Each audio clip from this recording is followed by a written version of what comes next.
everyone. My name is Emily and I'm the young adult librarian at the Rock Island Public Library. And today's Manga Monday title is Psalm 100, Bucket List of the Dead. And in this book, you meet a young person named Akira. Now, Akira is 24, but fairly young. Out of college, he got this job. He's worked at his company now for 3 years. And what he finds, it's not this glamorous job he thought it was. Like, I believe he's sort of working at an ad agency. So people think, oh wow, you know, you're gonna like get to work in the production department and oh, you might get to like meet celebrities and have these cool perks. But instead, what he finds is this is a job that will basically work you to death. Like, you will constantly be working overtime. And some days you just won't go home. Like, you won't go home for a couple days. Like, you can nap under your desk maybe, but then you gotta get back to work. So this is a book, I mean, it begins with the whole idea that unfortunately there is this, like, these awful exploitative corporations. And I mean, at one point, Akira, like a couple years into his job, I mean, he's watching this thing on TV, burnout and bullying by the higher-ups, robs workers of the will to quit these awful companies. They've even driven employees to suicide. And he's like, wow, wouldn't want to work at a place like that. Not even realizing that he does. He does work at a place like that. So he just doesn't have the time or the energy to look for a new job. And he feels like, well, if I leave, that's going to be hard on my coworkers. It'll just, these already overworked people will have even more work to do, and I can't do that to them. And like, the only thing good about his job is his coworker, Otori. Though eventually we find out that she is having a thing with the boss, or rather, it's never quite clear if the boss just decided, I'm going to pursue this person. Like, she seems to reciprocate, but it's, again, this sort of toxic environment makes you question, okay, is this person doing this because she wants to, or has she been coerced by a boss that basically says, you need to have a relationship with me or else you're fired? So, it's been 3 years.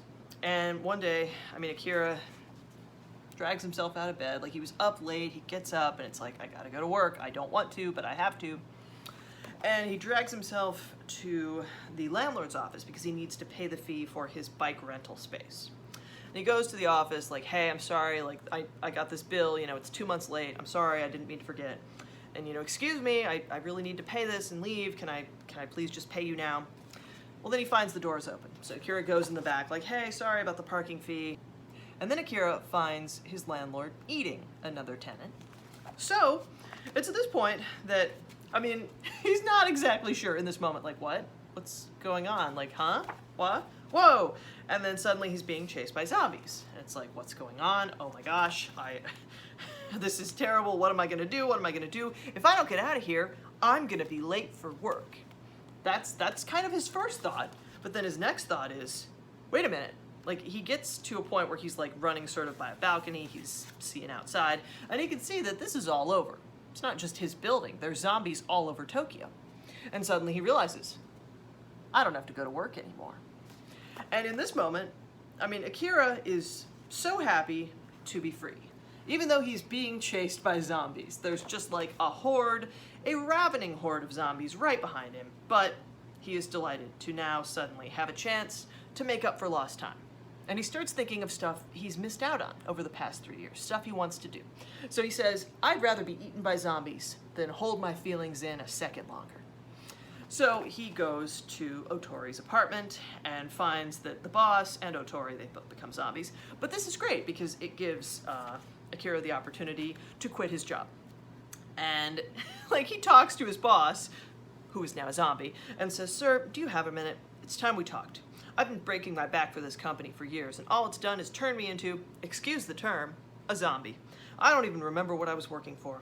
It pains me to say this, but it's time I regain control over my life. So consider this my resignation. And at this point, I mean, his zombie boss tries to attack him, but we learn, like, by this time we know Akira played rugby in college, so he's pretty strong, he's pretty fast, and this serves him well in the zombie apocalypse. Like, he's able to just like tackle his boss, not get bitten, shove him into the next room, and get him immobilized, at least for the moment. And then he's able to talk to Otori, who again is a zombie. And he says, from the moment we first met, I've been completely head over heels in love with you. And then he runs out of the apartment because she's a zombie and she's like chasing him and trying to bite him. Now, I will say there's some light nudity in this book. It's rated T+, which means older teen, and in this case that means naked zombies. Basically, like, there's no human nudity, I guess until volume 2, although even then it's like that cartoon sort of nudity where it's implied, but like it's shaded out so you don't see everything. But, I mean, Akira is 24 years old, and so, like, the series begins with him sort of thinking like, well, I've been an adult for a while now, but I've just been working, and I want to experience other stuff. So some of his stuff, like he starts this list. He starts a list of 100 things he wants to do before becoming a zombie. And that includes confess to the girl I loved. He did that already. He cleans his room. He loafs around and drinks beer all day. He rides a motorcycle, which he knew how to drive already. Like, he finds one. At first he's got a bike, and he meets a young woman at a convenience store who actually steals his bike, but this is how he's able to acquire a Harley, because, you know, there's just empty streets and zombies and vehicles that were abandoned during rush hour. So Akira is able to kind of pursue things he never got to do before. Like, at one point in this first volume, I mean, he is able to recognize that, well, I've grown apart from my friends, obviously. I didn't have time for them. And I was so busy working and kind of envious of my friends who didn't have these soul-crushing jobs. So, like, his best friend, Kensho. Kensho, we find, he is in Shinjuku. He's also 24, like, they were college friends. And he actually ended up in a love hotel with a woman he was with. And luckily for him, he picked the bondage room. Literally, again, this is like some mature humor because these people are adults, and he drank too much the night before the zombie apocalypse happened, but because bondage room, the woman he was with, who has since become a zombie, okay, she's not able to get at him. Like, she is on one side of the room and he's able to just like stay far enough away. She can't bite him because she is restrained. And Kensho thinks, all right, I'm just gonna die here. This, wow, I wish it hadn't ended this way. But then Akira, like, texts him. Like, there's phone service eventually because there's not very many people alive texting or calling. And so it's like, hey, I'm gonna come get you. And, I mean, they're able to, like, get up to the roof and, like, jump across to the next building. And we find that Kensho's dream was always to be a stand-up comedian. I will say in the first couple volumes, we find that his main sort of, like, humor, I guess, strategy, his main talent is just, like, nudity. Like, he'll get naked and make people laugh in this way. But it's like, no, I really want to achieve my dreams. And so the two of them, it's like, all right, we're going to stick together. We're going to make the best of this situation. And so there's 100 things eventually. I think we'll get there at some point. So far, we're in the 30s. And in the first couple volumes, Akira, again, he meets this young woman who sort of is very focused on risk assessment and risk analysis. And her thing is, I'm not gonna, like, team up with you or give you my contact information. Like, you have this zombie bucket list, and that seems like not a good way to stay alive in this situation. But this is a really good sort of, like, manga for young adults. And I do mean, again, there's some mature themes and images, but it's like a lot of zombie movies in the sense that you have people, I guess this is the most cheerful zombie apocalypse I can think of, because again, it gives Akira this new lease on life, and he recognizes, well, I'm not dead yet, and I'm gonna have a good time. Like, I'm gonna do all the things I didn't get to do in the past 3 years. I want to live my life while I'm still here.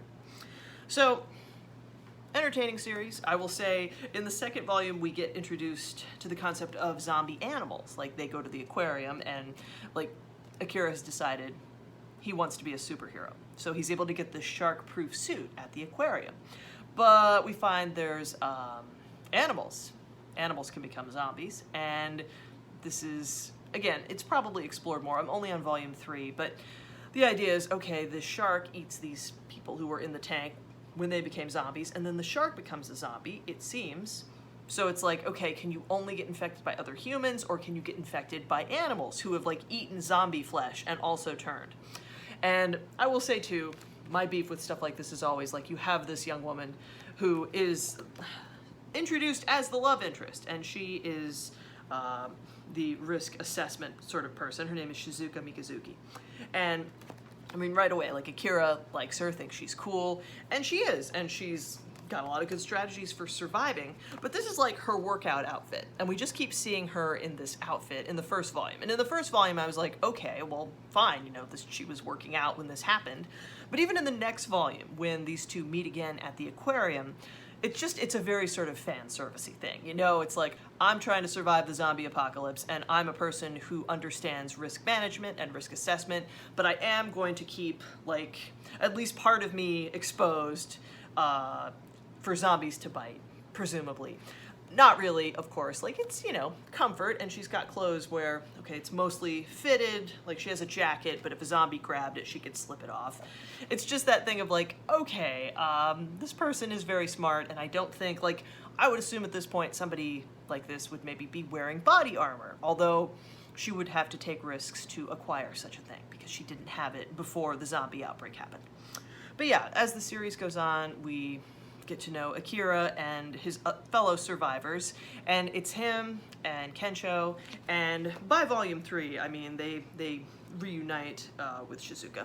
And so it's the three of them, like, eventually they get like a motor home and they start traveling, because before he dies, becomes a zombie, Akira wants to go home and see his parents, because they live in a part of the country where, okay, it's remote enough, there's a chance his parents are still alive and that the zombies have not gotten there yet. So if you like zombie fiction, but you're looking for like almost a zombie romantic comedy, like this is very much a shonen series, it's from Viz, and so you have these young guy friends like having fun during the zombie apocalypse and like meeting other people, you know, wanting to hang out with cute girls and go drinking and do all this stuff.